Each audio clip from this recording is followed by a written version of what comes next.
Halo Farmasitizen, kembali lagi bersama aku Yusfira di podcast Farmaswara, Suara Generasi Farmasis, episode If I Knew This Earlier. Hal yang perlu diketahui mahasiswa sejak awal kuliah. Nah, kali ini spesial banget nih karena aku nggak sendirian. Aku ditemenin sama salah satu dosen farmasi yang katanya masih Gen Z juga. Kita bakal ngobrol santai soal hal-hal yang ternyata baru disadari oleh mahasiswa, mulai dari ekspektasi, realita, sampai hal-hal yang membuat kita bertanya, oh ternyata seperti ini.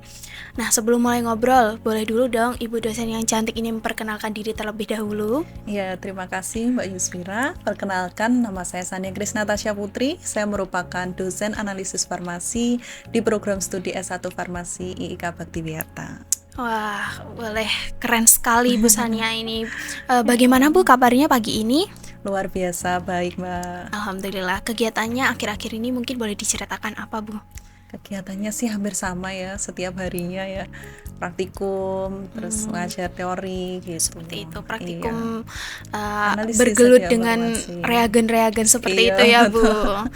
Oke, sebelum itu nih Farmasitizen, aku mau menjelaskan singkat tentang kilas balik Bu Sania itu seperti apa. Jadi Bu Sania ini adalah alumni S1 Farmasi IIK Baktiwiyata, betul ya Bu? Betul. Dan Terus, juga beliau melanjutkan pendidikan S2 Farmasi di Universitas Airlangga. Dan sekarang beliau adalah dosen Fakultas Farmasi di IK Bakta. Seperti yang beliau katakan tadi, mengampu mata kuliah praktikum analisis sediaan farmasi. iya, betul sekali. Keren sekali ya teman-teman, Bu Sania ini dari alumni Bakta sampai jadi dosen Bakta. Nah, tanpa berlama-lama lagi, kita langsung masuk saja ya Bu di podcast kali ini. Sebenarnya hari ini saya cuma mau ngajak Bu Sania buat ngobrol-ngobrol santai Iya, aja. kita sharing aja ya. Kita hari ini. sharing aja, betul. Nah, mungkin Bu Sania bisa membagikan sedikit nih bagaimana perjalanan awal Bu Sania mulai dari sebelum masuk farmasi sampai kini menjadi dosen dan juga mengampu kami di laboratorium. Iya. Oke, kalau bicara perjalanan awal gitu panjang kali, lebar kali, tinggi ya. Cuman mungkin saya skip langsung ke bagaimana saya mengenal dunia farmasi gitu ya.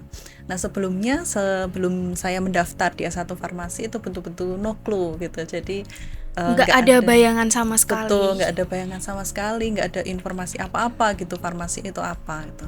Tapi setelah saya kemudian dinyatakan diterima di farmasi, mau nggak mau ya saya harus mempelajari gitu apa ilmunya, apa yang nanti saya pelajari, apa nanti yang akan saya temui gitu di farmasi. Nah, ketika saya belajar farmasi, oh ternyata farmasi itu tidak seperti yang orang lain pikirkan gitu kan. Farmasi itu kalau orang lain bilang kan tukang obat gitu ya, tukang jaga apotek, tukang jaga apotek gitu kan. Nah, setelah saya belajar, yang saya temui itu ternyata di farmasi itu banyak sekali yang dipelajari gitu.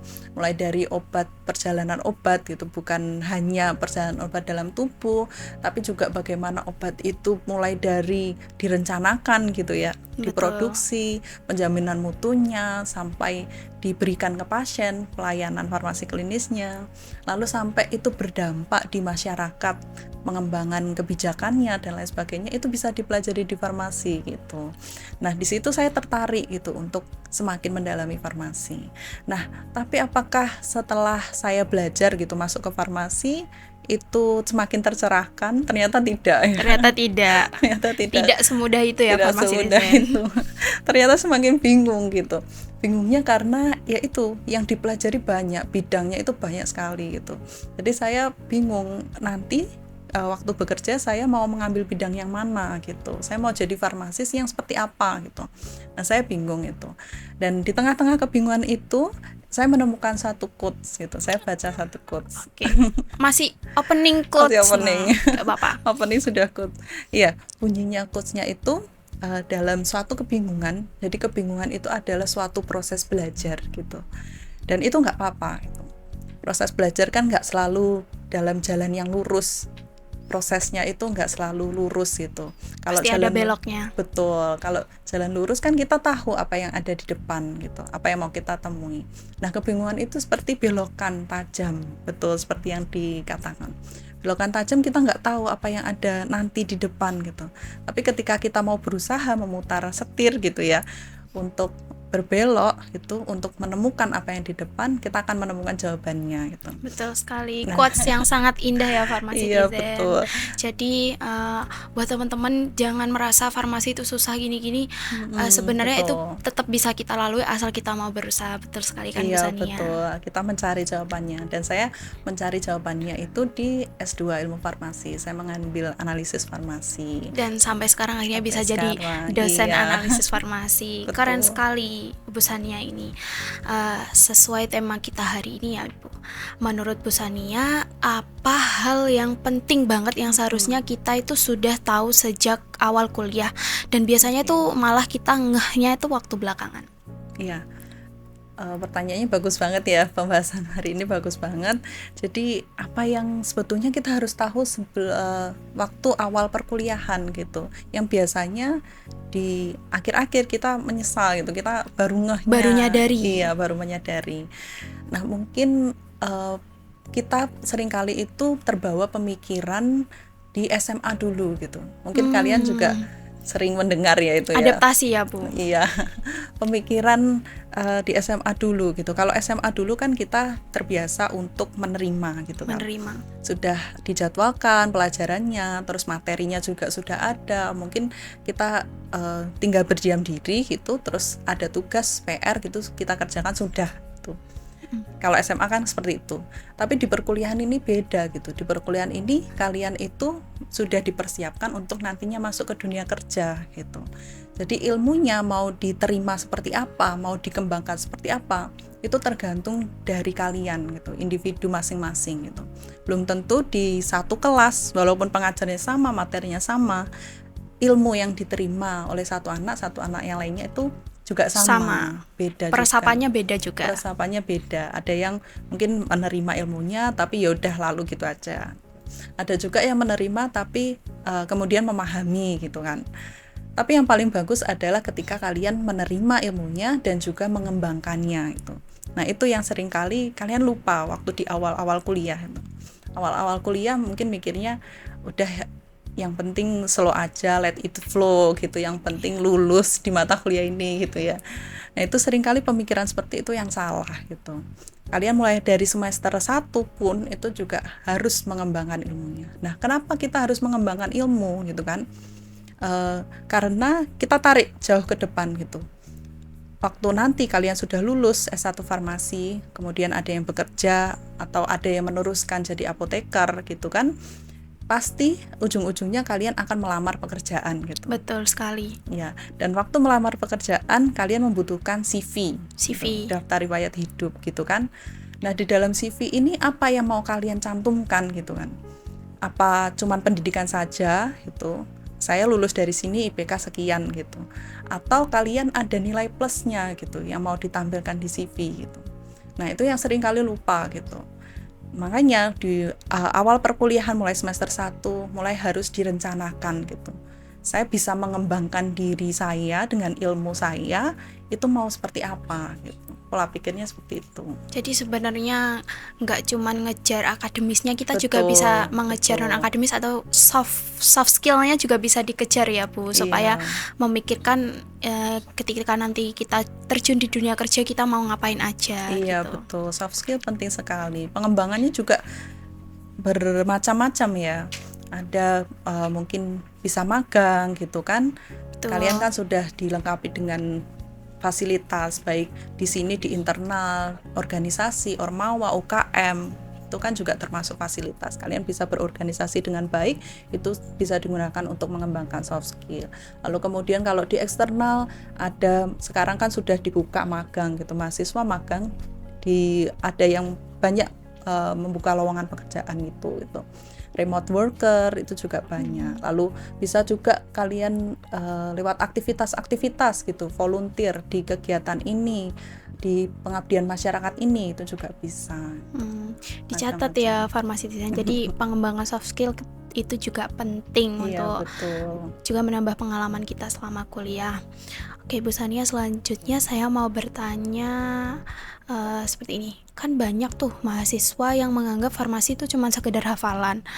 Nah, menurut Bu Sania, pola pikir apa yang seharusnya dibangun oleh mereka supaya dari semester awal tuh kita tidak mengalami burnout? Iya, oke.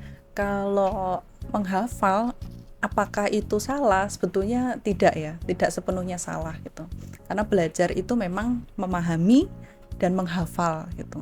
Nah, tapi akan menjadi salah ketika kalian itu cuman menghafal saja gitu. Cuman mengambil belakangnya saja menghafal tanpa memahami gitu. Tanpa memahami isinya. Padahal proses belajar kan kita harus paham, kita hafal dan nanti diterapkan. Gitu. Nah, memahami ini yang penting gitu. Jadi kalian akan susah kalau menghafal tanpa memahami. Jadi random gitu, yang dihafal apa gitu random. Tapi kalau kalian sudah paham konsepnya, itu nanti akan seterusnya akan mudah gitu. Nah, memahami ini bagaimana gitu kan? Kalau saya di analisis sediaan farmasi ya, itu kan banyak rumusnya ya. Iya, betul sekali Bu. Kemarin kan juga ada mahasiswa yang tanya ke saya, gimana cara menghafal sekian banyak rumus gitu kan, random rumusnya, dengan segala macam tulisan, segala macam angka-angka gitu, ada yang A, C, W gitu kan, banyak. Nah, kalau di analisis sediaan farmasi, kita harus paham dulu konsepnya gitu. Semisal ada kromatografi, saya bicara analisis sediaan farmasi ya. Gak apa-apa Ibu, sedikit dibagikan. Iya, kalau di Unsetvar itu ada kromatografi dan spektrofotometri, itu metode yang sering kita gunakan, dua itu. Nah, kita harus paham dulu konsepnya kromatografi itu apa, spektrofotometri itu apa gitu. Nah, kalau kita sudah paham dasarnya, paling enggak kita tahu gitu konsepnya, ini prinsip kerjanya gimana, ini tujuannya buat apa gitu. Nah, nanti ke belakangnya itu akan lebih mudah gitu. Jadi lebih mudah ketika kita tahu hasilnya atau apa yang kita bahas gitu. Jadi kita intinya harus paham dengan tujuan dan juga prinsip kerjanya. Iya, paham dulu baru bisa kita hafalkan gitu. Oke. Baik Bu, ngomong-ngomong soal Unsetvar nih, kan mahasiswa sering nganggap itu sulit, seperti yang Bu Sania katakan tadi juga banyak rumus ya Bu. Menurut Bu Sania tuh hal apa yang perlu kita lakukan supaya kita bisa membangun logika? Oke. Ya masa sih Unsetvar seperti momok gitu ya buat mahasiswa ya? Iya, betul Bu, sulit. Banyak ya? yang dikeluhkan karena banyak sekali rumusnya. Enggak, farmakoterapi, farmasi klinis gitu ya yang sulit ya. Sama-sama sulit sebenarnya Bu, cuman kan bedanya di Unsetvar nih lebih banyak rumus gitu daripada matkul-matkul yang lain. Iya, mungkin sulitnya itu kadang-kala susahnya itu karena kita nggak bisa membayangkan gitu ya. Kalau saya kan tipe belajarnya visual gitu, jadi membayangkan. Nah, mahasiswa itu menganggapnya sulit karena tidak bisa melihat atau tidak bisa membayangkan gitu kalau Unsetvar. Kalau semisal farmasi klinis, kita belajar penyakit, belajar anatomi fisiologi, itu kita kan bisa membayangkan. Iya, masih ada bayangan. Obat masuknya ke lambung seperti ini gitu. Iya, betul. Nah, Unsetvar ini kan betul-betul nggak bisa kita lihat gitu, alatnya aja ya udah cuman kotak gitu aja gitu kan, nggak bisa kita bayangkan gitu. Dan juga struktur kimia dan lain sebagainya itu kan susah gitu ya. Dan makanya susahnya di situ. Nah, tapi untuk tips triknya sebetulnya kembali lagi ke tadi, kita harus paham dulu konsepnya, dan kalau saya, tips dari saya itu dikelompokkan aja gitu. Kalau kita random belajarnya, absorbansi masuk, luas area masuk, dan lain sebagainya, itu akan susah, jelas susah kan. Tapi kalau kalian paham, kalian kelompokkan antara tadi metode spektrofotometri dengan kromatografi, itu metode yang berbeda. Bedanya di mana gitu. Kalau kromatografi metode pemisahan gitu kan.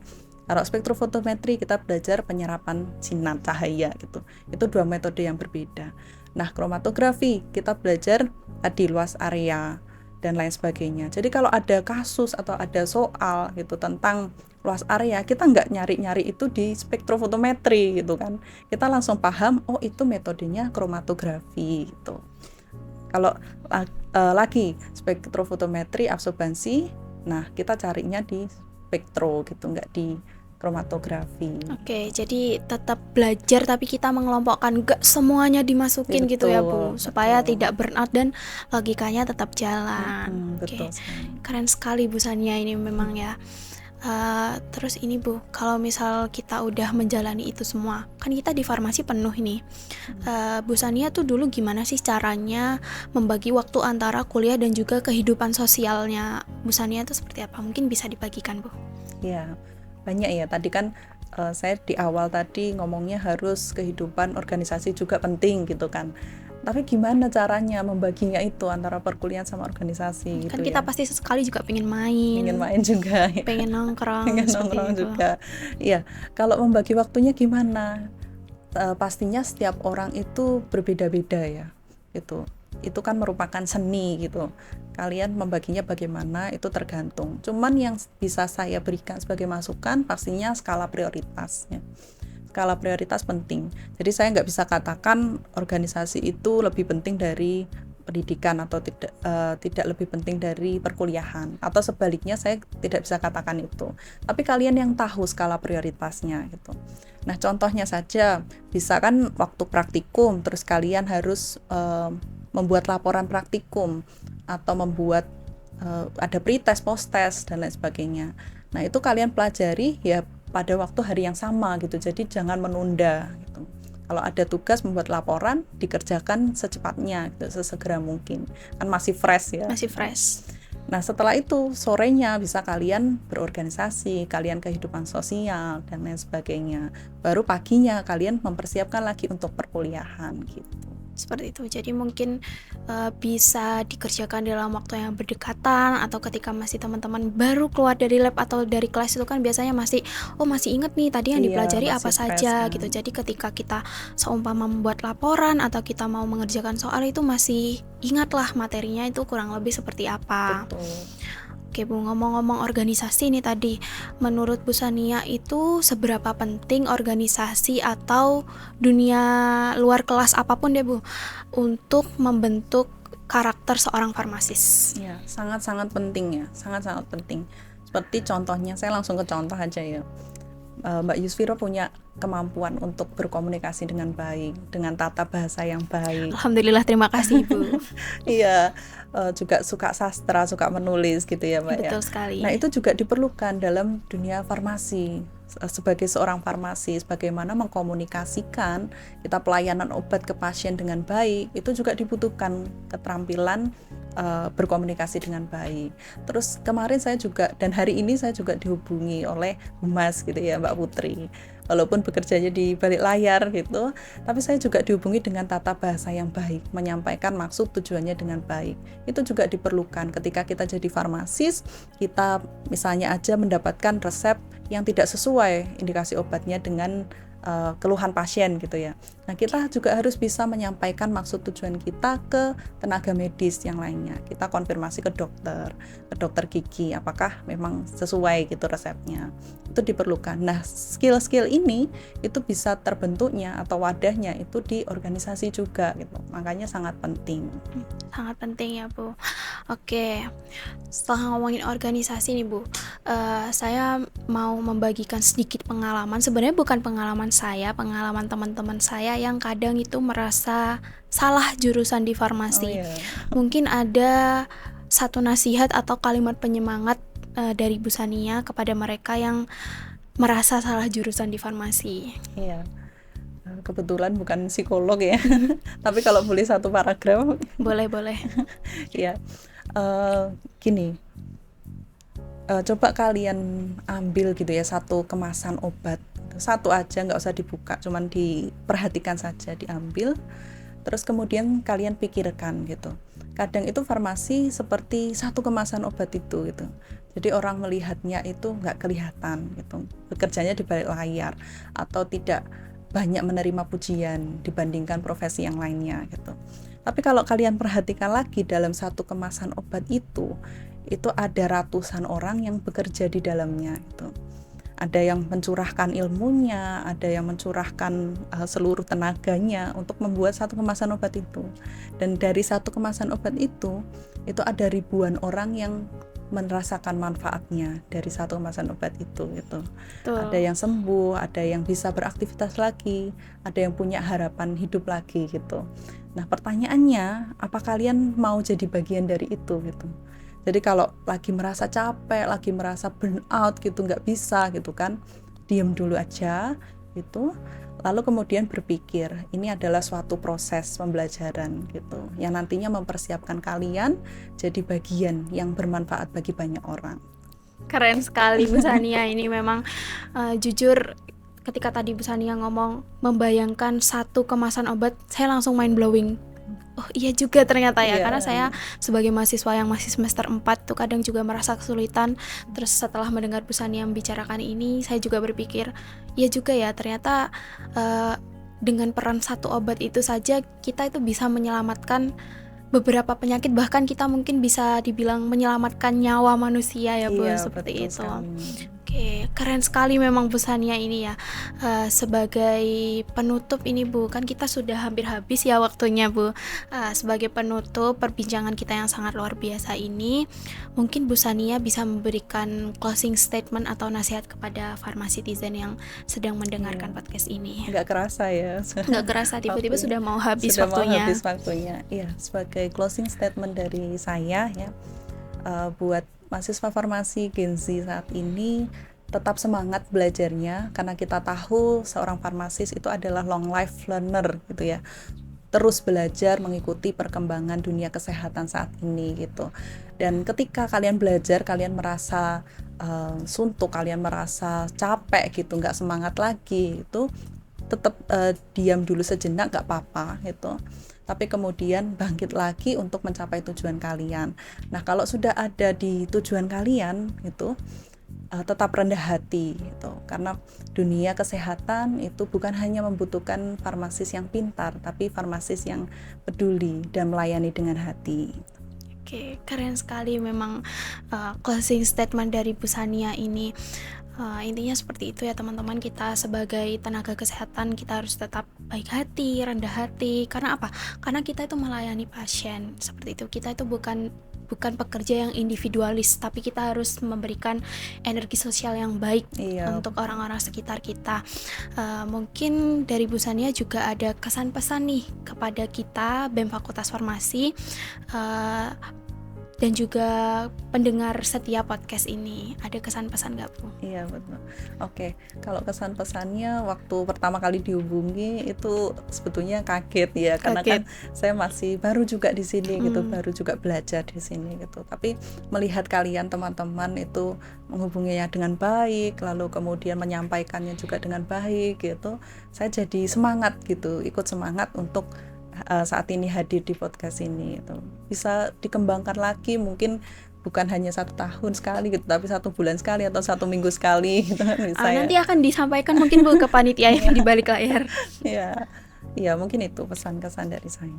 Oke, jadi seperti yang Bu Sania sampaikan tadi ya teman-teman, kita itu intinya tidak boleh menyerah, terus kita harus tetap berjuang dan juga selalu melewati rintangan, karena farmasi itu nggak selamanya tentang obat, tapi kita juga belajar bagaimana cara bersosialisasi, bagaimana cara melayani sepenuh hati, bahkan kita juga sedikit mempelajari tentang manajemen ekonomi juga ya Bu, sebenarnya hukum semuanya di farmasi. Jadi jangan salah teman-teman, kita itu nggak cuman belajar obat aja.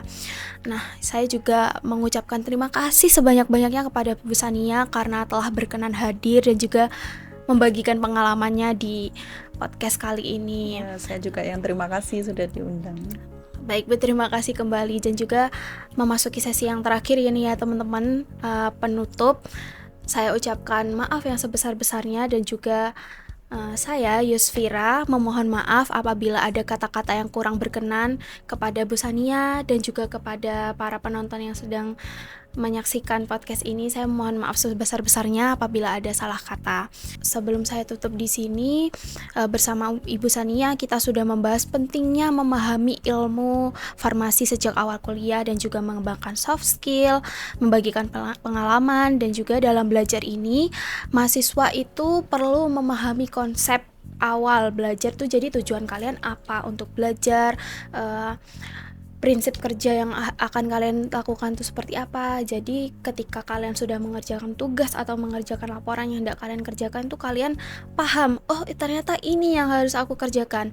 Dan juga kita harus tetap semangat, kita tidak boleh menyerah. Intinya kita harus melewati belokan apapun itu, jangan sampai lengah gitu. Sebenarnya nggak apa-apa ya Bu, kita capek, kita diem sebentar itu boleh banget, supaya kita mengambil lagi energi positif kita itu seperti apa. Oh iya, aku untuk mengembalikan mood nih, misalnya aku harus seperti ini, itu boleh banget ya teman-teman. Dan juga perlu diingat bahwa farmasis tuh memiliki peran yang sangat besar dalam dunia kesehatan. Jadi teman-teman harus tetap baik hati dan juga rendah hati.